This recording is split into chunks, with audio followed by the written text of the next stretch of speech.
तो दोस्तों Spiderman no वे home 17 दिसंबर 2021 को थिएटर में रिलीज होने वाली है, जिसके बारे में कई कैरेक्टर्स के अपीयरेंस की रूमर्स काफी समय से फैंस के बीच में घूम रही है। लेकिन अगर इन रूमर्स को साइड में भी रख दें, फिर भी इस मूवी के टीजर ट्रेलर में इतने कैरेक्टर के रेफरेंसेस मिले हैं जिनके बारे में इस मूवी को देखने से पहले पता होना चाहिए, क्योंकि इन कैरेक्टर में से ज्यादातर स्पाइडरमैन के विलेंस हैं, जिन सब के बारे में मूवीज में सारी डिटेल एक्सप्लेन करना काफी मुश्किल है। तो अगर हमें इन कैरेक्टर्स के बारे में, खास करके इनका ओरिजिन, इनकी एबिलिटीज और इनका स्पाइडरमैन से क्या लेना देना है, ये सब पता होगा तो हम मूवीज को और अच्छे से एंजॉय कर सकते हैं। तो दोस्तों मैं हूं जय और स्वागत करता हूं आपका स्टोरी ऑफ सुपर हीरोज में। और आज मैं एक्सप्लेन करने वाला हूं वो सारी डिटेल्स जिनके बारे में आपको स्पाइडरमैन नो वे होम देखने से पहले पता होना चाहिए, और इसके लिए आपको कौन कौन सी मूवीज देखनी पड़ेगी। लेकिन उससे पहले अगर आपने अभी तक ये चैनल सब्सक्राइब नहीं किया है तो प्लीज सब्सक्राइब करके नोटिफिकेशन ऑन कर लीजिए, ताकि आपको इस तरह की वीडियोस टाइम पे मिलती रहें।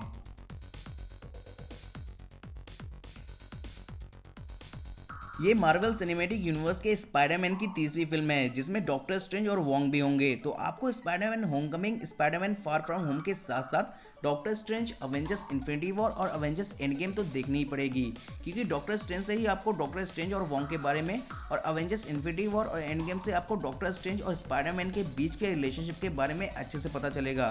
तो मैं मान के चलता हूँ कि आपने ये सारी मूवीज देखी होंगी। तो अब मैं उन डिटेल्स के बारे में बात करूंगा जो स्पाइडरमैन के इस यूनिवर्स से नहीं बल्कि किसी और यूनिवर्स से बिलोंग करती हैं।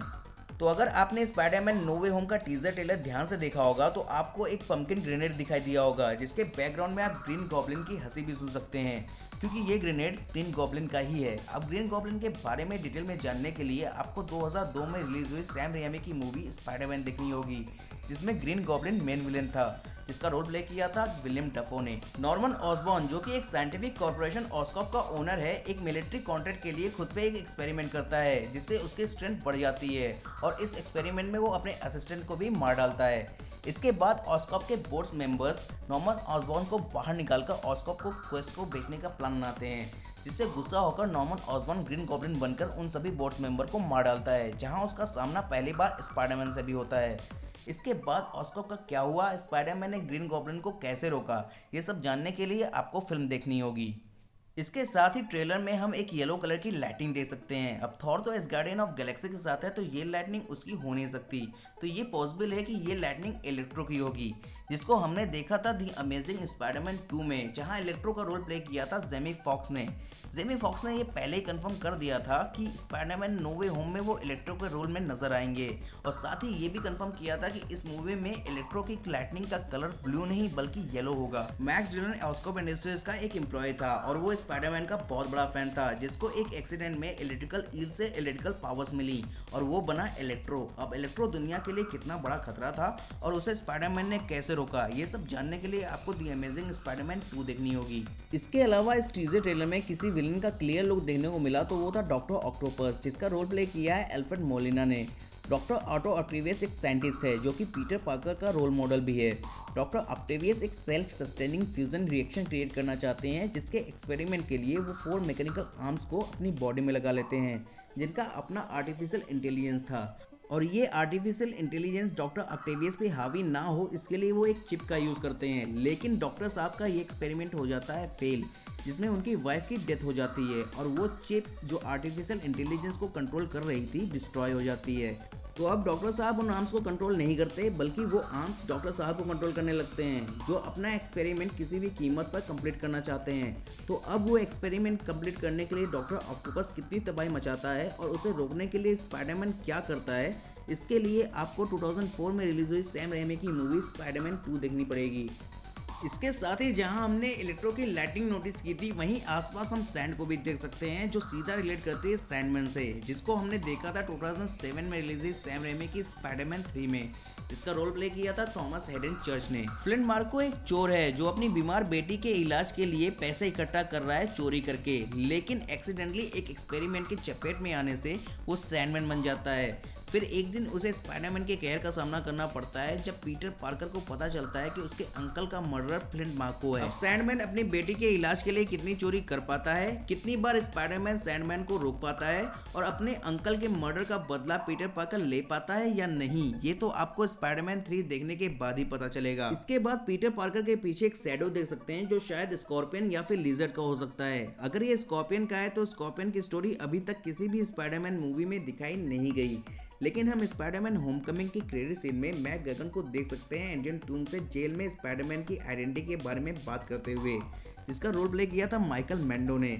लेकिन ये शैडो स्कॉर्पियन से ज्यादा मैच करता है लिजर्ड से, जिसको हमने देखा था द अमेजिंग स्पाइडरमैन में, जिसका रोल प्ले किया था रेस इफांस ने। डॉक्टर कर्ट कॉनर्स ऑस्कॉप के साइंटिस्ट हैं और पीटर पार्कर के पिता रिचर्ड पार्कर के पार्टनर थे, जिनका एक हाथ नहीं था। इसके लिए वो एक सीरम तैयार करते हैं छिपकली के डीएनए से, ताकि छिपकली की पूंछ की तरह ह्यूमन ऑर्गन भी रीजनरेट हो सके, और इस एक्सपेरिमेंट में वो पूरी तरह से छिपकली बन जाते हैं। इसके बाद वो उसी सीरम को पूरे शहर पे फैलाना चाहते हैं ताकि सभी लोग लिजर्ड बन जाएं और कोई भी अपाहिज ना रहे।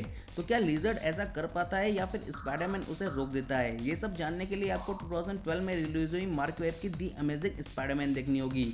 डॉक्टर कर्ट कॉनर्स का अपीयरेंस केवल इसी मूवी में नहीं था, बल्कि सैम रेमी की स्पाइडरमैन सीरीज में भी हमने इस कैरेक्टर को नोटिस किया था, जहां इसका रोल प्ले किया था डिलन बेकर ने, पर उस सीरीज में इस कैरेक्टर को लिजर्ड बनने का मौका नहीं मिल पाया। तो दोस्तों ये थे वो कैरेक्टर्स जिनके रेफरेंसेस मैंने नोटिस किए स्पाइडरमैन नो वे होम के टीजर ट्रेलर में। तो मेरे हिसाब से ये कैरेक्टर्स इस मूवी में होंगे, भले ही इनका गेस्ट अपीयरेंस हो, जिनके बारे में डिटेल में मूवी में दिखाया नहीं जा सकता, नहीं तो ये movie justice league Snyder cut से भी लंबी हो जाएगी। तो इन सभी कैरेक्टर्स के बारे में जानने के लिए आपको ये मूवीज देखनी पड़ेंगी, ताकि जब ये कैरेक्टर मूवी में अपीयर हों तब आपको इनकी पावर्स और एबिलिटीज अच्छे से पता हों, जिससे आपको ये मूवी समझने में आसानी हो। जिसके लिए आपको मार्वल सिनेमैटिक यूनिवर्स के doctor strange, Spiderman Homecoming, Spiderman far from home के साथ साथ सैम रेमी की Spiderman, Spiderman 2, Spiderman 3, mark web की द अमेजिंग स्पाइडरमैन और द अमेजिंग स्पाइडरमैन 2 देख लेनी चाहिए। अब अगर स्पाइडरमैन की किसी एक मूवी में इतने सारे विलेन एक साथ आ जाएं, तो भले ही यहाँ स्पाइडरमैन के साथ डॉक्टर स्ट्रेंज हों, पर फिर भी ये लोग स्पाइडरमैन पे भारी पड़ेंगे। तो इस हिसाब से काफ़ी हद तक पॉसिबल है कि यहाँ टोबी मैगवायर और एंड्रू गारफील्ड के स्पाइडरमैन भी हमें दिखाई दें, जिससे टॉम हॉलैंड के स्पाइडरमैन को थोड़ी हेल्प हो जाएगी। पर भले ही इसमें टोबी मैगवायर और एंड्रू गारफील्ड के स्पाइडरमैन दिख भी जाएं, पर फिर भी इनका रोल गेस्ट अपीयरेंस से ज़्यादा नहीं होगा, क्योंकि ये मूवी टॉम हॉलैंड के स्पाइडरमैन की है, जिसमें टोबी मैगवायर और एंड्रू गारफील्ड के स्पाइडरमैन को बड़ा रोल मिल गया, तो टॉम हॉलैंड का स्पाइडरमैन ओवरशैडो हो जाएगा। वैसे भी हमें टूबी और एंड्रयू के ना दिखने के लिए भी मेंटली प्रिपेयर रहना चाहिए, नहीं तो अगर ये सच में ना दिखे तो हमारी उम्मीदें टूट जाएंगी, जिससे ये मूवी अच्छी भी होगी तो भी हमें कुछ कमी फील होगी। इसके साथ ही आप सब लोग कोविड की गाइडलाइंस को फॉलो करते रहें और जल्द से जल्द वैक्सीन लगवा लें, ताकि कोविड की थर्ड वेव ना आए और हम ऐसी ऑसम मूवीज को थिएटर में एंजॉय कर सकें। तो दोस्तों ये थी इंपॉर्टेंट डिटेल जो आपको पता होनी चाहिए स्पाइडरमैन नो वे होम को देखने से पहले। अगर आपको ये वीडियो पसंद आई हो तो इसे लाइक करें, अगर मुझसे कोई डिटेल मिस हो गई हो तो उसे कमेंट्स में ज़रूर बताएं, और इस तरह की वीडियोस के लिए इस चैनल को सब्सक्राइब करना ना भूलें। Thank you.